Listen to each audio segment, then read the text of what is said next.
The goal of the game of Wingspan is to earn the most points by the end of round 4. To begin the game, shuffle the bird cards to make the bird deck, then draw 3 bird cards and place them on the bird tray. Then shuffle the bonus cards and make a deck with them nearby. You'll also want to make sure that all players have access to the egg and food tokens as well as the food dice and the bird feeder, and you might want to throw the food dice into the bird feeder at this point. Next, you'll want to decide what level of competition you want to have in this game. The goal board has 2 sides, green for high competition between players, and blue for low competition. We'll cover the differences later, but we'll go with green as that's the most common way to play. Then we'll shuffle the goal tiles and place 4 randomly on the spaces on the goal board. The rest can go back to the box. After this has been done, each player takes a player's mat, 8 action cubes, and 1 of each food token. Next, deal out 5 bird cards to each player, as well as 2 bonus cards. After looking at their cards, each player decides which bird cards they want to keep and which they'd like to discard. They can decide to keep all 5, but for each card that they decide to keep, they have to give back 1 food token. Lastly, they have to decide which bonus card they like more, and then discard the other. After that, choose who goes first, and you're ready to start. Before we get started, let's take a quick look at the bird cards and talk about all these symbols. This might seem like a lot, but having an idea of what this stuff means will help when we talk about the gameplay later. Starting in the upper left corner, we see what habitat this bird belongs to. This is a forest bird, so its card will be played in the forest habitat. Directly below, we see the food this bird likes to eat. Looks like this one, as the name suggests, likes to eat a lot of seeds, so if the player wants to play this bird card, they'll want to stock up on seeds.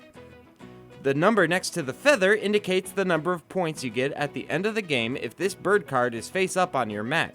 So yeah, pretty important. The next 2 symbols down are the kinds of nests this bird builds and how many eggs they can have. The nest types are important for fulfilling goals on the goal board, and the number of eggs shows how many eggs you can stockpile on this particular card, which is crucial for the late game.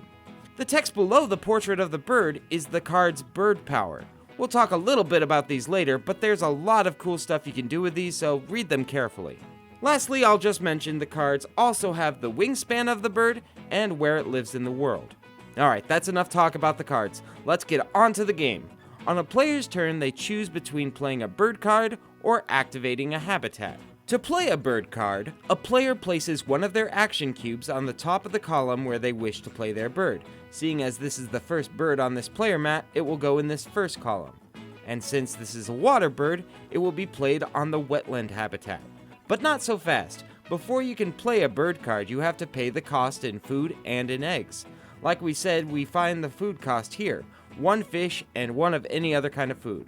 Simple enough. But what about the egg cost? The amount of eggs needed to play is found at the top of the column that you're playing the bird in.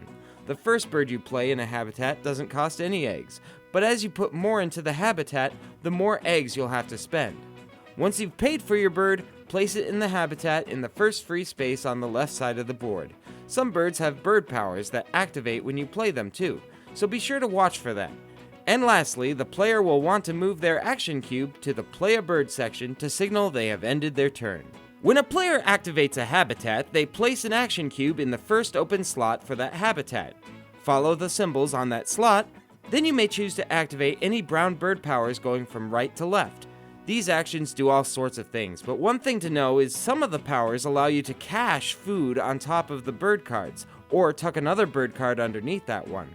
By doing so, you'll be adding points at the end of the game, so it's worth considering. After this is done, take your action cube and put it to the far left of the row to end your turn.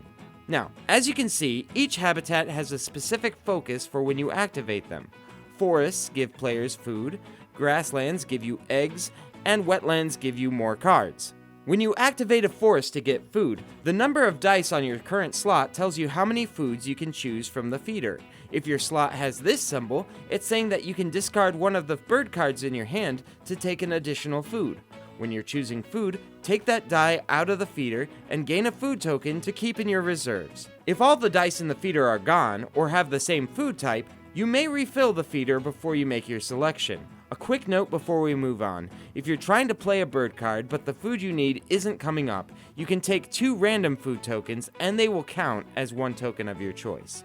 Activating a grassland allows you to take egg tokens, and unlike food, the amount of egg tokens you may collect depends on the number of eggs your birds have room for.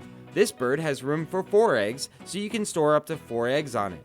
If you find yourself needing eggs and have this symbol on the active slot, you can trade out a food token for an extra egg. Activating the wetlands allows you to draw the number of cards on the active slot from either the bird card tray or the deck. If a card is taken from the bird tray, it is not replaced until the end of the player's turn. As you may have guessed, this symbol, pay 1 egg for an extra card, you get the idea. Once every player has used all of their action cubes, the round is over. Return all cubes from your mat and take a look at the goal board. Here's where the difference between the blue and green sides comes in. On the blue side, each player gets a point for every bird card they have with the goal symbol, for a maximum of 5 points. On the green side, the player with the most birds with the goal symbol gets first place and the points associated with that, and then it keeps going on down the line. The one thing to know is that you must have at least 1 bird with the symbol to be in the running. 0 birds is 0 points. Once you've found out what you've scored, place one of your action cubes on the goal board to mark your standing and start a new round by passing the first player token clockwise. Notice that this round you will only have 7 action cubes, and at the last round you'll only have 5. As a result, the rounds will slowly be getting shorter, thus making strategy even more important.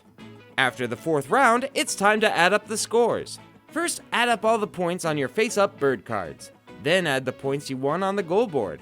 After that, add the points you were able to earn from your bonus card. I didn't go much into this card in the beginning, but this gives you a personal goal to work towards in order to score points only you can get.